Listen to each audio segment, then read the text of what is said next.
వెస్టేజ్లో అనేది ఎంటర్ అయింది అయితే 6 months అయింది.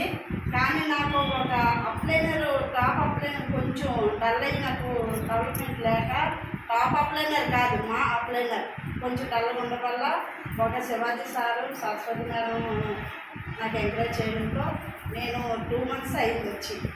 రావడంతే 6 months కానీ 2 months. ఇప్పుడు డైరెక్ట్ స్పెల్లింగ్లో ఉన్నాను. నెక్స్ట్ సిల్వర్కి వెళ్తూ నా కేటగిరీ పెంచుకుంటూ ఎల్ఓబి స్టార్ట్ చేసి ఎల్ఓబితోనే నేను కేటగిరీ ఏది వదిలేకూడదండి. కబడ్డీ మనకి ఇచ్చేటప్పుడు ఏదో ఆపర్చునిటీ ఎందుకు వదిలేయాలి? అన్నీ వదిలే మనం వెస్టేజ్లోకి వచ్చి వండుకొని మానేస్తున్నాం, తిండి మానేస్తున్నావా, అన్నీ చేసుకుంటూ అది భర్తను చూసుకుంటూ పిల్లలు చూసుకుంటూ ఇంటి దగ్గర ఏమి ఆవులున్నా ఏమున్నా చూసుకుంటూ మనం వస్తున్నాం కదా. అలాగే మనకు కబడ్డీ ఇచ్చినప్పుడు మనకి ప్రతి లెవెల్లోని కూడా మనం ఉండాలి.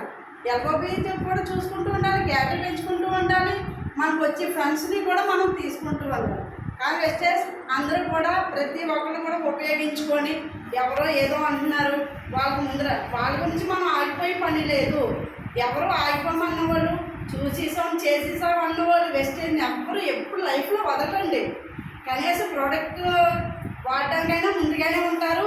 నెక్స్ట్ షేర్ చేస్తే డబ్బులు వచ్చినప్పుడు షేర్ చేయడం ఏమైంది కానీ వాళ్ళకి అది తెలుసుకోరు. ఏదో చెప్పారు వాళ్ళ పడలేక ఒక పేస్ట్ వాడుకుంటారు, చక్కగా సైలెంట్గా అయిపోతారు, అయిపోగానే పక్క కొట్లో తెచ్చుకుంటారు, వాడుకుంటారు. మేము చూసేసామండి చేసేసామండి. అది పని కాదండి. మనకు లైఫ్లో అంటూ ఒక గోల్ ఉండాలి.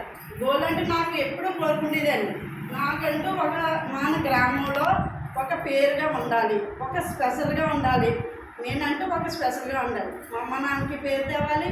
మా మామయ్య గారు నాకు కట్నం రిఫరెన్స్ పెట్టుకొని తీసుకొచ్చారండి. మరి వాళ్ళకంటే ఒక పేరు తేవాలి కదా. వాళ్ళకి పేరు కట్టి తెచ్చినప్పుడు ప్రతి ఒక్కటి కూడా నన్ను ఆపర్చునిటీలు వచ్చి ఏదొచ్చినా సరే ఇప్పుడు ఇంతే చేయలేదనో ప్రతి దాంట్లో నేను చూపించాను. అది క్రాఫ్ట్గా నేను చెప్తాను. జూమ్లోకి ఎప్పటికప్పుడు నేను స్టార్ అయిన తర్వాత నేను వచ్చి జూమ్ ఇస్తాను. అప్పుడు జూమ్లో నా కష్టాలు అన్నీ కూడా నేను షేర్ చేయడానికి సిద్ధం. ఈ ఆపర్చునిటీని నేను ఉపయోగించుకోవాలని నేను కోరుకుంటున్నాను. నెక్స్ట్ సిలబర్ అయ్యి స్టార్ అయిన తర్వాత